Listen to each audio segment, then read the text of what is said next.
Hello दोस्तों, मेरे YouTube channel Hindi पाठशाला में आप सभी का स्वागत है।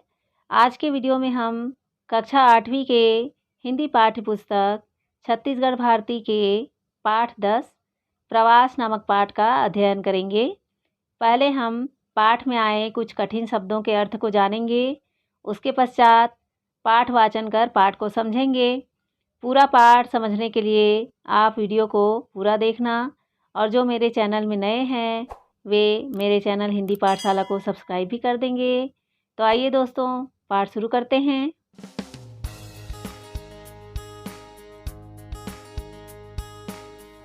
पाठ 10 प्रवास। प्रवास नाम से पता चलता है कहीं अन्यत्र या किसी और जगह पर जाकर कुछ समय के लिए निवास करना। प्रवास पाठ के लेखक हैं श्री सालिम अली। सालिम अली जी को भारत में बर्डमैन के नाम से भी जाना जाता है और जहाँ कहीं भी पक्षियों के अध्ययन और अवलोकन की बात चले वहाँ इनकी चर्चा अवश्य होती है। सालिम अली जी एक विश्व प्रसिद्ध भारतीय पक्षी विज्ञानी हैं। वे भारत के ऐसे पहले व्यक्ति थे जिन्होंने भारत भर में व्यवस्थित रूप से पक्षी सर्वेक्षण का आयोजन किया और पक्षियों पर लिखी उनकी किताबों ने भारत में पक्षी विज्ञान के विकास में काफ़ी मदद की है। और जब वे 10 वर्ष के थे तब से उनकी रुचि पक्षियों के प्रति जागृत हो गई थी। बया पक्षी के प्रति साधारण सी जिज्ञासा ने ही बालक सालिम को पक्षी शास्त्री बना दिया। पक्षियों के सर्वेक्षण में 65 साल गुजार देने वाले इस शख्सियत को परिंदों का चलता फिरता विश्वकोश कहा जाता था। और इस पाठ में उन्होंने प्रवासी पक्षियों के जीवन, उनके प्रवास की चुनौतियों और रोमांच को सहज रूप में प्रस्तुत किया है। तो पहले हम इस पाठ में आए हुए कठिन शब्दों के अर्थ को जान लेते हैं। रहस्य मतलब राज होता है, भेद भी होता है। कुतुबनुमा का अर्थ है दिशा सूचक यंत्र। सहज वृत्ति मतलब स्वाभाविक। फासला माने दूरी या अंतर। आवागमन मतलब आना जाना। नितांत माने बिल्कुल। अतिशय यानी बहुत अधिक। कोपल यानी कल्ला, कनखा या वृक्ष आदि की कोमल मुलायम नई पत्ती। कोहरा मतलब कुहरा या कुहासा या धुंध। संतोषजनक माने पर्याप्त या तृप्तिदायक। कुछ और भी कठिन शब्द पाठ में आए हैं, जैसे सैलानी माने पर्यटक। सबूत माने प्रमाण। इर्द गिर्द यानी आसपास। विहार का मतलब है भ्रमण या घूमना। अज्ञात मतलब जिसकी जानकारी ना हो या जो ज्ञात ना हो। बहुमूल्य मतलब कीमती। स्वदेशी मतलब अपने देश का। पथ प्रदर्शन यानी रास्ता दिखाना। अब चलिए पाठ को समझते हैं। पक्षी विज्ञान से संबंधित जितनी विचित्र बातें हैं उनमें सबसे ज़्यादा अजीब है पक्षियों का एक देश से उड़कर दूसरे देश को जाना और फिर लौटना, अर्थात कुछ समय के लिए उनका प्रवास। यह अजीब बात अब भी रहस्य बनी हुई है। तो डॉक्टर सालिम अली जी बता रहे हैं कि पक्षी विज्ञान विचित्रता से भरपूर है। पक्षी विज्ञान के अध्ययन से अनेक विचित्र बातों का पता चलता है, पर उनमें सबसे ज़्यादा विचित्र बात पक्षियों का कुछ समय के लिए एक देश से दूसरे देश को जाना है। पक्षियाँ कुछ समय बाद स्वयं ही पुनः स्वदेश वापस भी आ जाती है। यह उनका जाना और वापस आना किस कारण से होता है, इसके बारे में एक निश्चित स्थान पर आना जाना वे किस प्रकार से कर लेते हैं, यह बात अभी भी रहस्य बनी हुई है। साल में 2 बार बसंत और पतझड़ में लाखों चिड़ियाँ किसी सुनिश्चित स्थान पर पहुँचने के लिए लंबी यात्रा के लिए प्रस्थान करती है। कभी कभी वे महाद्वीप और महासागर तक पार करती है। लंबी यात्रा अर्थात वे कई दिनों तक बिना रुके यात्रा करती रहती है और जिस स्थान पर पहुँचना रहता है उसके लिए कभी कभी वे महासागर भी पार करके चल देती है। ऐसा क्या है जो उन्हें इस यात्रा के लिए मजबूर करता है? किस कारण से वे यात्रा करती है? क्यों वे ऐसी खतरनाक यात्राओं के खतरे मोल लेना चाहती है और कैसे उन्हें पता लगता है कि किस रास्ते से होकर जाना चाहिए? कैसे वे जान लेती हैं कि कौन रास्ता सही है जाने आने के लिए? इन बुनियादी सवालों का अभी तक कोई संतोषजनक उत्तर नहीं प्राप्त हो सका है। हालांकि सावधानी से किए गए कुछ प्रयोगों और प्रवासी चिड़ियों की घेराबंदी के परिणाम स्वरूप अब हमको पहले की अपेक्षा काफ़ी अधिक तथ्य ज्ञात हो चुके हैं। कुछ शोध और कुछ निरीक्षण और परीक्षण के बाद अब कुछ तथ्य उनके संबंध में ज्ञात हो चुके हैं कि वे चिड़िया जो है किस प्रकार से एक जगह से दूसरे जगह पर जाती आती है। तो चिड़ियों के इस प्रवास की खास बात यह है कि इन दोनों स्थानों के बीच उनका आवागमन बिल्कुल नियमित होता है। उनकी यात्राओं की भविष्यवाणी तक की जा सकती है, जिसमें एक हफ्ते या उससे कम का ही आगा पीछा हो सकता है। अब परीक्षण से ये भी पता लग गया है कि उनकी यात्राओं के संबंध में भविष्यवाणियाँ की जा सकती है। चिड़िया लौटकर उन्हीं क्षेत्रों, प्रायः उसी बाग अथवा खेत में आ जाती है। ये ही उनके गर्मी और जाड़े के निवास होते हैं और उनके बीच हो सकता है कई हजार मील तक का फासला हो। चिड़िया जो है कुछ समय के लिए अपने अनुकूल मौसम या अनुकूल स्थिति वाले क्षेत्र पर चली जाती है और कुछ समय वहाँ निवास कर फिर वापस अपने पूर्व निवास स्थान पर लौट आती है। और इन दो स्थानों के बीच की जो दूरी है वो कई हजार मील तक का भी हो सकता है। इतनी लंबी यात्रा भी चिड़िया करती है। पहला सवाल जो दिमाग में आता है वह यह है कि कुछ प्रजातियों की ही चिड़िया प्रवास के लिए क्यों जाती है, अन्य क्यों नहीं जाती? जवाब हो सकता है कि उन प्रजातियों के लिए उनका जीना इस प्रवास पर ही निर्भर करता है, अन्य प्रजातियों के लिए नहीं। विशेष जानकारी की बात यह है कि सभी चिड़िया प्रवास पर नहीं जाती है। चिड़ियों की कुछ प्रजातियां ही ऐसी है जो प्रवास पर जाती है और अपने अनुकूल स्थिति वाली जगह पर कुछ दिन वास करके फिर पुनः वापस आती है। तो कुछ प्रजातियों के लिए जीने की यह शर्त नितांत अनिवार्य न होकर सिर्फ मान्य होती है, क्योंकि उनके कुछ सदस्य तो प्रवास पर जाते हैं और शेष वहीं बने रहते हैं। इनकी आबादी का एक भाग ही प्रतिवर्ष प्रवास पर जाता है और अन्य वहीं बने रहते हैं। यह बात तो समझ में आती है कि कुछ चिड़ियाँ सख्त जाड़े से घबराकर अपेक्षाकृत कम ठंडे स्थानों की ओर उड़ जाती है। जैसे ही गर्मी शुरू होने लगती है लौटकर अपने देश आ जाती है। तो यहाँ पर जो पक्षियाँ प्रवास पर जाती है उनमें से कुछ पक्षी अधिक ठंड को बर्दाश्त नहीं कर सकते हैं, इसलिए वे कम ठंडे स्थानों पर चले जाते हैं। वहाँ वे समूह में जाकर कुछ समय रहते हैं, परंतु जब वहाँ गर्मी पड़नी शुरू हो जाती है तो वे पुनः लौटकर अपने देश अर्थात अपने पूर्व स्थान पर वापस आ जाते हैं।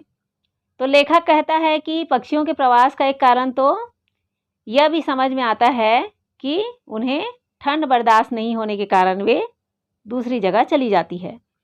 उस समय वहाँ पेड़ों पर नई नई कोपलें, कलियाँ और फूल निकले होते हैं और परिवार के पोषण के लिए तमाम तरह के कीड़े मकोड़े उपलब्ध होते हैं। गर्मी खत्म होते होते बच्चे बड़े होकर आत्मनिर्भर हो जाते हैं और पतझड़ के बाद पहली सर्दी के पड़ते ही चिड़िया प्रवास पर चल देने को तैयार हो जाती है। अर्थात गर्मी में चिड़ियों के लिए जो नए नए पोषक पदार्थ, कीड़े मकोड़े, कलियाँ, फूल आदि प्राप्त होते हैं उनसे उनका पोषण होता है। फिर गर्मी खत्म होते ही सर्दी पड़ने पर चिड़िया जो है प्रवास पर जाने के लिए फिर से तैयार हो जाती है। उदाहरणार्थ रोजी पेस्टर जो मध्य एशिया में अंडे देती है, भारत से मई में चली जाती है और अगस्त में फिर लौटकर आ जाती है। कुछ चिड़ियाँ ज़्यादा समय भी लेती है, वे मार्च में आ जाती है और सितंबर में लौटती है।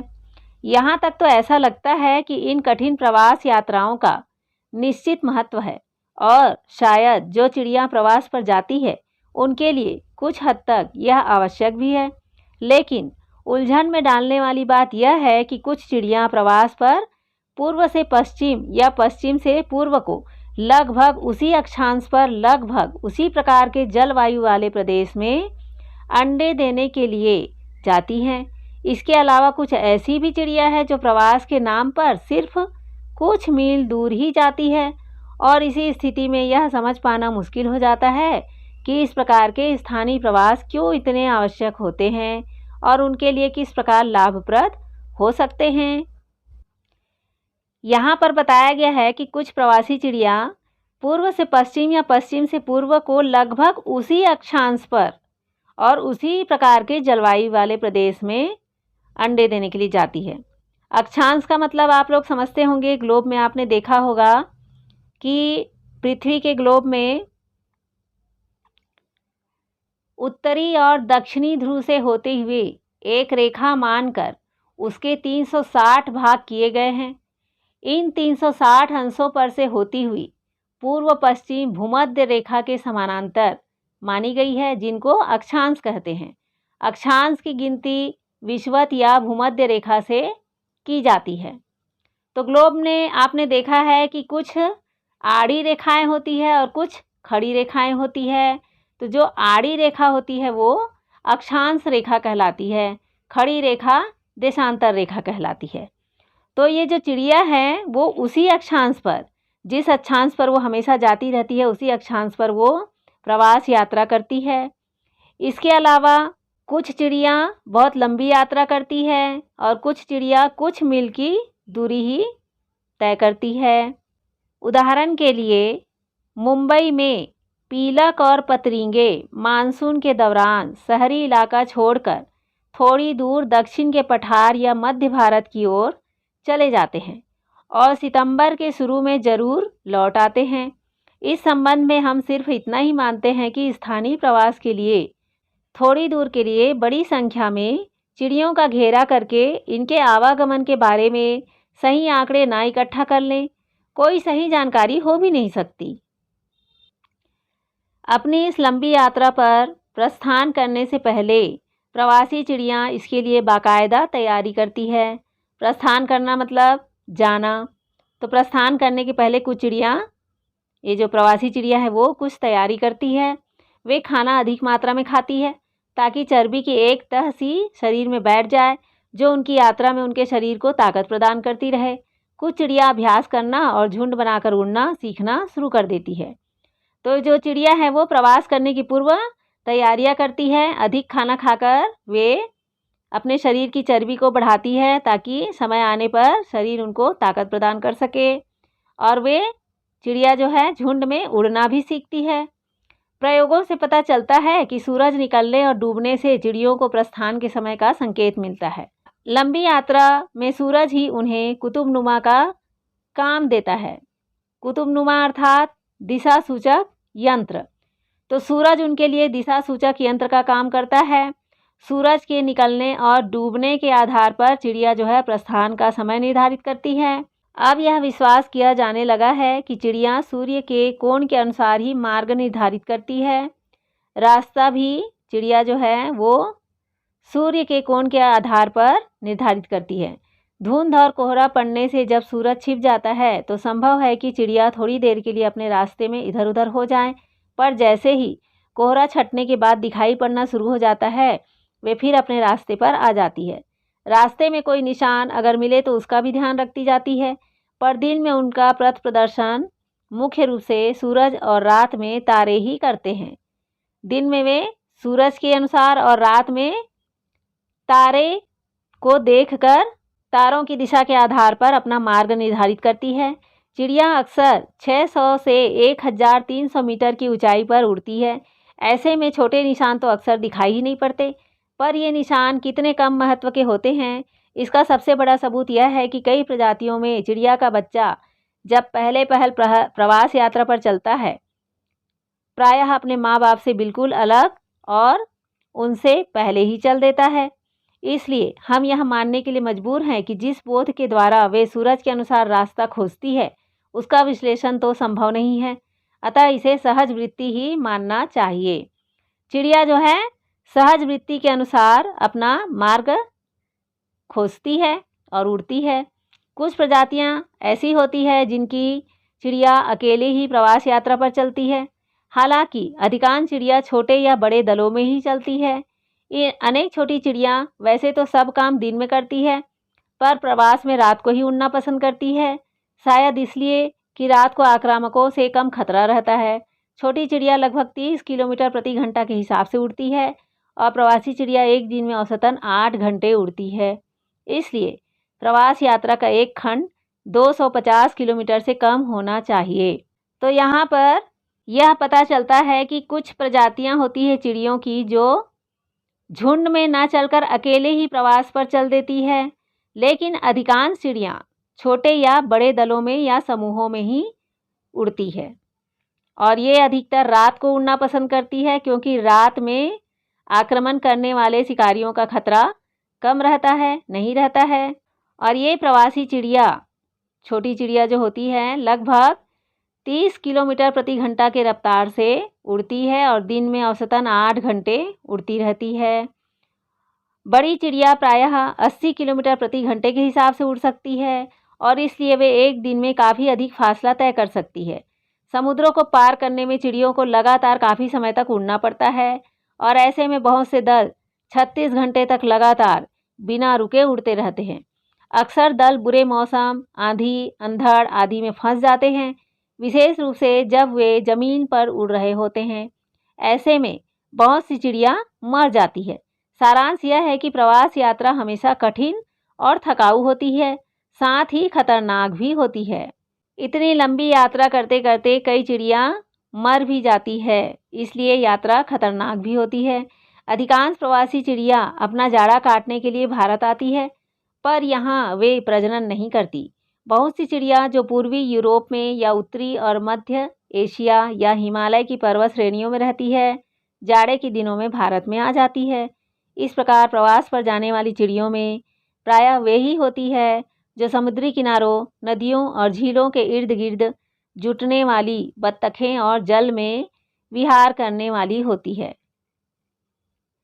यहाँ पर ये पता चलता है कि प्रवासी चिड़िया जो है प्रायः शीतकाल में ही भारत आती है। यहाँ वे प्रजनन नहीं करती है, अपने बच्चों को जन्म नहीं देती है, अर्थात यहाँ वे प्रजनन करने के लिए नहीं आती है। प्रायः पूर्वी यूरोप, मध्य एशिया या हिमालय के पर्वत श्रेणियों पर रहने वाले पक्षी ही भारत आते हैं ठंड के समय, ठंड से राहत पाने के लिए। और कुछ नदियों, झीलों और समुद्र के किनारे रहने वाले पक्षी भी यहाँ प्रवास पर आ जाते हैं। प्रवासी चिड़ियों के बारे में निश्चित जानकारी इकट्ठी करने के बारे में इस शताब्दी के प्रारंभ से ही संसार भर में जो तरीका अधिकाधिक प्रयोग होता आया है, वह है उनकी टांगों में एल्यूमिनियम के छल्ले पहना देना।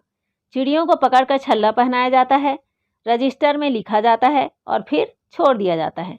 ये छल्ले उपयुक्त नापों के होते हैं। उन छल्लों पर क्रम संख्या और छल्ला पहनाने वाले का पता दिया रहता है, जिसका अर्थ होता है कि जिसको भी वह चिड़िया किसी भी स्थिति में मिले, वह उसे उसकी सूचना दे दे। तो इन प्रवासी चिड़ियों की पहचान के लिए उनके पैरों में छल्ला पहना दिया जाता है और जहाँ कहीं वे छल्ले वाली चिड़िया प्राप्त होती है, जिसे भी छल्ले पर दिए गए पते पर सूचना जो है, जिसे चिड़िया प्राप्त होती है, वह व्यक्ति सूचना पहुंचा देता है। मुंबई की नेचुरल हिस्ट्री सोसाइटी इस संबंध में एक योजना चला रही है, जिसके अनुसार विभिन्न प्रवासी प्रजातियों की चिड़ियों के छल्ले पहनाने का काम भारत के विभिन्न भागों में बड़े पैमाने पर किया जा रहा है और पिछले 5 वर्षों में उसको बहुत से ऐसे तथ्य और आंकड़े प्राप्त हुए हैं जो पहले बिल्कुल अज्ञात थे। कई जंगली बत्तखें 4800 किलोमीटर दूर साइबेरिया में पाई गई है। विभिन्न प्रजातियों के दूर दूर पहुंचने और पाए जाने से संबंधित बहुत सी उपयोगी जानकारी इकट्ठी होती जा रही है। छल्लों पर लिखा है, नेचुरल हिस्ट्री सोसाइटी मुंबई को सूचना दे, और साथ ही क्रम संख्या भी दी जाती है। पाठकों से निवेदन है कि वे इस बात को अधिक से अधिक लोगों को बताएं, जिससे उनको मालूम हो कि अगर किसी को कोई छल्ले वाली चिड़िया मरी मिले तो उन्हें क्या करना चाहिए। तो छल्लों के आधार पर जिसे वो चिड़िया प्राप्त होगी, वो उसकी सूचना नेचुरल हिस्ट्री सोसाइटी मुंबई को दे सकते हैं। इस प्रकार जो भी सूचना एकत्र होती है बहुमूल्य होती है और कभी भी व्यर्थ नहीं जाती है। इसके आधार पर सूचना एकत्र करके चिड़ियों के बारे में जाना जा सकता है कि वे कितनी लंबी यात्रा पर कहाँ गई है। भारत में बहुत सी ऐसी चिड़िया भी मिलती है जिनके पाँव में विदेशों के छल्ले होते हैं। इस प्रकार प्राप्त सभी छल्ले, चाहे वे स्वदेशी हो या विदेशी, सोसाइटी को भेज दिए जाने चाहिए। और अगर किसी प्रकार से छल्ला भेजना संभव न हो तो छल्ले का सही नंबर, जिन परिस्थितियों में मिला, तारीख और पाने का स्थान लिखकर भेज दिया जाए।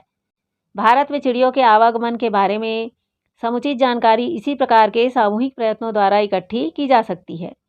तो यहाँ पर यह पता चलता है कि प्रवासी चिड़ियों के बारे में जानकारी इकट्ठा करने के लिए उनकी टांगों में एल्यूमिनियम के छल्ले पहनाए जाते हैं और उन छल्लों पर क्रम संख्या लिखी होती है। पहनाने वाले का पता भी लिखा रहता है, जो कि मुंबई की नेचुरल हिस्ट्री सोसाइटी के पते पर रहता है और उसकी सूचना इस पते पर दी जा सकती है। तो इस प्रकार हमने इस पाठ में जाना कि कुछ प्रजातियों के पक्षी बसंत और पतझड़ के समय प्रवास पर चले जाते हैं और कुछ समय बाद लौटकर अपने देश वापस आ जाते हैं। अधिकांश चिड़ियों के लिए प्रवास का सीधा अर्थ है अपने प्रजनन स्थान को जाना और लौट आना। इस प्रवास का एक मुख्य उद्देश्य यह भी होता है कि वर्ष की विभिन्न प्रकार की मौसमी स्थितियों के अनुरूप रहने योग्य स्थितियां खोज निकालना। और प्रयोगों से पता चलता है कि सूरज निकलने और डूबने से चिड़ियों को प्रस्थान के समय का संकेत मिलता है।